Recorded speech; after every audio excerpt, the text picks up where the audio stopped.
KSCA ಸ್ಟೇಡಿಯಂನಲ್ಲಿ ನಡೆದಂಥ ದುರ್ಘಟನೆ ಅದು ಇತಿಹಾಸದಲ್ಲಿ ಈ ರಾಜ್ಯಕ್ಕೆ ಒಂದು ತುಕ್ಕು ತುಕ್ಕಿಯಾಗಿರ್ತಕ್ಕಂಥದ್ದು. 3ನೇ ತಾರೀಕು ಮ್ಯಾಚ್ ನಡೆದಿ RCB ಗೆದ್ದಂಥ ಸಂದರ್ಭದಲ್ಲಿ ಇಡೀ ಬೆಂಗಳೂರು ನಗರ ರಾಜ್ಯದಲ್ಲಿ ಬೆಳಗಿನ ಜಾವ 5 ಗಂಟೆವರೆಗೂ ಅಭಿಮಾನಿಗಳು ಪ್ರತಿ ಸರ್ಕಲ್ನಲ್ಲಿ ನಾನು ಗಮನಿಸಿದ್ದೀನಿ, ಪೊಲೀಸ್ನವರು ಅವ್ರನ್ನ ಕಳಿಸೋದಕ್ಕೆ ಅಗಾಸಾಹಸ ಪಟ್ಟಿರ್ತಕ್ಕಂಥದ್ದು ಎಲ್ಲ ಮಾಧ್ಯಮದವರೆಗೂ ಇದು ಗೊತ್ತಿರ್ತಕ್ಕಂಥ ವಿಚಾರ.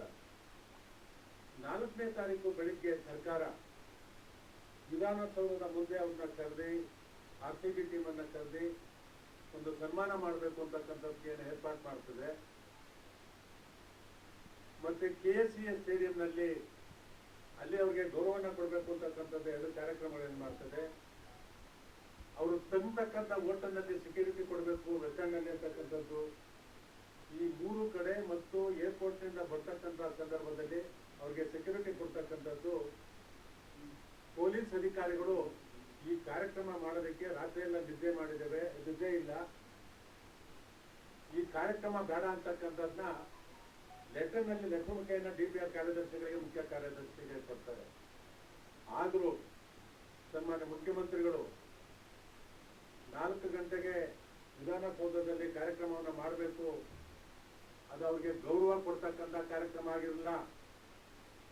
ಆ ಸ್ಟೇಜ್ ಮೇಲೆ ಸುಮಾರು 200ಕ್ಕಿಂತ ಹೆಚ್ಚಿನ ಜನ ಸೇರಿ ನಾವು ಮಾಧ್ಯಮದಲ್ಲಿ ನೋಡ್ಬೋದು, ಅದು ಗೌರವ ಕೊಡ್ತಕ್ಕಂಥ ಕಾರ್ಯಕ್ರಮನೋ ಯಾವುದೋ ಒಂದು ಸಾರ್ವಜನಿಕ ಕಾರ್ಯಕ್ರಮನೋ ಆ ರೀತಿ ವಿಧಾನಸೌಧದ ಮುಂಭಾಗದಲ್ಲಿ ಅವ್ರಿಗೆ ಒಂದು ಅವಮಾನಿಸ್ತಕ್ಕಂಥ ಕಾರ್ಯಕ್ರಮನೇ ಆಗಿದ್ದು ಅಂತಕ್ಕಂಥದ್ದನ್ನ ನಾವೆಲ್ಲೂ ನೋವಿನಿಂದ ನೋಡಿದ್ದೇವೆ. 21 ಗೇಟ್ ಇದೆ KSCA ಸ್ಟೇಡಿಯಂಗೆ, 21 ಗೇಟ್ ಇರ್ತಕ್ಕಂಥದ್ದು. ಅವ್ರು ಓಪನ್ ಮಾಡ್ತಕ್ಕಂಥದ್ದು ಬರೀ 3 ಗೇಟ್ಗಳನ್ನ ಮಾತ್ರ. ಆ 7ನೇ ಗೇಟ್ ಹತ್ರ ಸುಮಾರು ಒಂದು 10 ರಿಂದ 15 ಸಾವಿರ ಜನ, ಎಷ್ಟೋ ಜಾಗ ಇದೆ ಅಷ್ಟು ಜನ ತುಂಬಿರ್ತಾರೆ. ಯುವಕರು ಯುವತಿಯರು ಮನೆಯಿಂದ ಎಷ್ಟೋ ಜನ ಹೇಳಕ್ ಬಂದಿಲ್ಲ, ಒಂದು ಅಭಿಮಾನದಿಂದ ಆ KSCA ಸ್ಟೇಡಿಯಂಗೆ ಬರ್ತಾರೆ. ಒಂದು ಕಡೆ ಇಲ್ಲಿ 1 ಲಕ್ಷಕ್ಕಿಂತ ಹೆಚ್ಚಿನ ಅಭಿಮಾನಿಗಳು ವಿಧಾನಸೌಧದ ಮುಂದೆ ನೋಡಿದ್ರೆ ಅಲ್ಲಿ ಸನ್ಮಾನ ಮಾಡ್ತಕ್ಕಂಥದ್ದು ಯಾರಿಗೂ ಕಾಣೋದಿಲ್ಲ. ಯಾರು ಕಾಂಪೌಂಡ್ ಮೇಲೆ ಹತ್ತಿದ್ದಾರೆ, ಯಾರು ಮರದ ಮೇಲೆ ಹತ್ತಿದ್ದಾರೆ, ಯಾರು ಫಸ್ಟ್ ಫ್ಲೋರ್ ಸೆಕೆಂಡ್ ಫ್ಲೋರ್ ಅಲ್ಲಿ ಇದ್ದಾರೆ ಅವರು ಕಾಣುತ್ತೆ ಹೊರತು ಅಲ್ಲಿ ಬಂದಿರ್ತಕ್ಕಂಥ ಕ್ರೀಡಾಭಿಮಾನಿಗಳಿಗೆ ಅದು ನೋಡೋದಕ್ಕೂ ಅವಕಾಶ ಆಗೋದಿಲ್ಲ. ಇದೊಂದು ಪ್ರಚಾರಕ್ಕೋಸ್ಕರ ಮಾಡಿರ್ತಕ್ಕಂಥ ಒಂದು ಕೆಟ್ಟ ಸಂಪ್ರದಾಯ ಅಂತಕ್ಕಂಥದ್ದನ್ನ ಭಾರತೀಯ ಜನತಾ ಪಕ್ಷ ಕಲಿಸ್ತದೆ. ಈ ರೀತಿಯ ಕಾಲ್ಕೊಳ್ಳೋದಕ್ಕೆ ಆಗಿ ಸುಮಾರು 11 ಜನ 12 ಜನ ಅಂತಕ್ಕಂಥ ಬರ್ತದೆ. ಕೊನೆಯದಾಗಿ 11 ಜನ ತೀರೋಗಿರ್ತಕ್ಕಂಥದ್ದೇನಿದೆ ಈ ರಾಜ್ಯಕ್ಕೆ ಒಂದು ದೊಡ್ಡ ಕಳಂಕ, ಈ ಸರ್ಕಾರಕ್ಕೆ ಒಂದು ದೊಡ್ಡ ಕಳಂಕ ಅಂತಕ್ಕಂಥದ್ದನ್ನ ಭಾರತೀಯ ಜನತಾ ಪಕ್ಷ ಹೇಳೋದಕ್ಕೆ ಬಯಸುತ್ತೆ. ಸರ್ಕಾರಕ್ಕೆ ಬದ್ಧತೆ ಇದ್ರೆ, ಈ ರಾಜ್ಯಕ್ಕೆ ಗೌರವವನ್ನು ತರ್ತಕ್ಕಂಥ ಕೆಲಸ ಮಾಡಬೇಕು ಅಂತ ಇದ್ರೆ 2 ದಿನ 3 ದಿನ ಈ ಕಾರ್ಯಕ್ರಮವನ್ನು ಮುಂದೂಡಿ ಈ ವಿಧಾನಸೌಧದ ಮುಂದೆ ಎಲ್ಲರನ್ನೂ ವಿಶ್ವಾಸಕ್ಕೆ ಪಡೆದು ಪೊಲೀಸ್ ಅಧಿಕಾರಿಗಳನ್ನ ಕರೆದಿ ಮಾತಾಡಿ ಯಾವ ರೀತಿ ಬಂದೋಬಸ್ತನ್ನ ಮಾಡಬೇಕಾಯ್ತು, KSCA ಸ್ಟೇಡಿಯಂ ಅಲ್ಲಿ ಯಾವ ರೀತಿ ಬಂದೋಬಸ್ತ್ ಮಾಡಬೇಕಾಯ್ತು ಆ ಕೆಲಸವನ್ನು ಮಾಡಬೇಕಾಯ್ತು, ಮಾಡಲಿಲ್ಲ. ಇದು ತರಾತುರಿನಲ್ಲಿ ಒಂದೇ ದಿನಕ್ಕೆ ಕಾರ್ಯಕ್ರಮವನ್ನು ಮುಗಿಸ್ಬೇಕು ಅಂತಕ್ಕಂಥ ಇದು ಮಾಡಿ ಈ ರಾಜ್ಯದ 11 ಜನ ಬಲಿಯನ್ನು ತಗೊಂಡಿದ್ರೆ ಆ ಶಾಪ ನಿಮ್ಮ ಸರ್ಕಾರಕ್ಕೆ ತಟ್ಟುತ್ತೆ ಅಂತಕ್ಕಂಥ ಮಾತನ್ನು ಹೇಳೋದಕ್ಕೆ ಬಯಸ್ತೇನೆ. ಏಕಾಏಕಿ ಪೊಲೀಸ್ ಅಧಿಕಾರಿಗಳನ್ನ ಅಮಾನತುಗೊಳಿಸ್ತಕ್ಕಂಥದ್ದು. ಪೊಲೀಸ್ ಅಧಿಕಾರಿಗಳು ಸರ್ಕಾರಕ್ಕೆ ಏನ್ ಕೊಟ್ಟಿದ್ರು, ಮುಖ್ಯ ಕಾರ್ಯದರ್ಶಿಗಳಿಗೆ ಮತ್ತು DPR ಕಾರ್ಯದರ್ಶಿಗೆ ಏನ್ ಕೊಟ್ಟಿದ್ರು, ಈ ಕಾರ್ಯಕ್ರಮ ಮಾಡೋದ್ ಬೇಡ ಅಂತಕ್ಕಂಥದ್ದೇ ಅವರು ಲೆಟರ್ ನಲ್ಲಿ ಕೊಟ್ಟಿರ್ತಕ್ಕಂಥದ್ದು. ರಾಜ್ಯದಲ್ಲಿ ಏನ್ ನಡೀತದೆ, ಬೆಂಗಳೂರಲ್ಲಿ ಏನ್ ನಡೀತದೆ, ಯಾವ ಕಾರ್ಯಕ್ರಮ ಮಾಡಬೇಕಾದ್ರೆ ಏನಾಗುತ್ತೆ ಅಂತಕ್ಕಂಥ ನಿಮ್ಮ ಇಂಟೆಲಿಜೆನ್ಸ್ ಎಲ್ಲೋಗಿತ್ತು?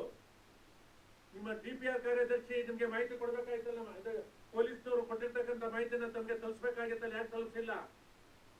ಈ ಬರೀ ಪೊಲೀಸ್ನವ್ರನ್ನ ಗುರಿಯಾಗಿ ಇಟ್ಕೊಂಡು 3 ಜನ IPS ಅಧಿಕಾರಿಗಳನ್ನ ಮತ್ತು ಒಬ್ಬ ACP ನ ಒಬ್ಬ ಸರ್ಕಲ್ ಇನ್ಸ್ಪೆಕ್ಟರ್ ಮಾಡ್ತಕ್ಕಂಥದ್ದು ನೀವು ತಪ್ಪಿನಿಂದ ತಪ್ಪಿಸ್ಕೊಬೇಕು ಅಂತಕ್ಕಂಥ ಏಕೈಕ ಉದ್ದೇಶದಿಂದ ತಾವು ಅವ್ರನ್ನ ಅಮಾನತು ಮಾಡಿರ್ತಕ್ಕಂಥದ್ದು.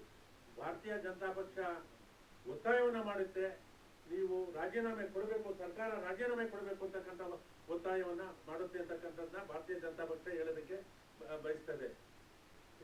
ಇದೆಲ್ಲ ಕಾರಣಕ್ಕಾಗಿ 17ನೇ ತಾರೀಕು 10:30 ಗಂಟೆಗೆ ಫ್ರೀಡಂ ಪಾರ್ಕಿನಲ್ಲಿ ಬೆಂಗಳೂರು ನಗರ ಮತ್ತು ಬೆಂಗಳೂರು ಗ್ರಾಮಾಂತರ ರಾಜ್ಯದ ಎಲ್ಲ ಶಾಸಕರು, ವಿಧಾನ ಪರಿಷತ್ ಸದಸ್ಯರು, ಪರಾಜಿತ ಆಗಿರ್ತಕ್ಕಂಥ ಅಭ್ಯರ್ಥಿಗಳು, ನಮ್ಮ ಅಧ್ಯಕ್ಷರುಗಳು, ಎಲ್ಲ ಪದಾಧಿಕಾರಿಗಳು ಸುಮಾರು ಒಂದು 10,000ಕ್ಕಿಂತ ಹೆಚ್ಚಿನ ಜನಸಂಖ್ಯೆಯಲ್ಲಿ ಸೇರಿ ಒಂದು ಪ್ರತಿಭಟನೆಯನ್ನ ಮಾಡಬೇಕು. ಮುಖ್ಯಮಂತ್ರಿಗಳನ್ನ ಮತ್ತು ಸರ್ಕಾರವನ್ನ ರಾಜೀನಾಮೆ ಕೊಡಬೇಕು ಅಂತಕ್ಕಂಥ ಒತ್ತಾಯವನ್ನ ಮಾಡಬೇಕು.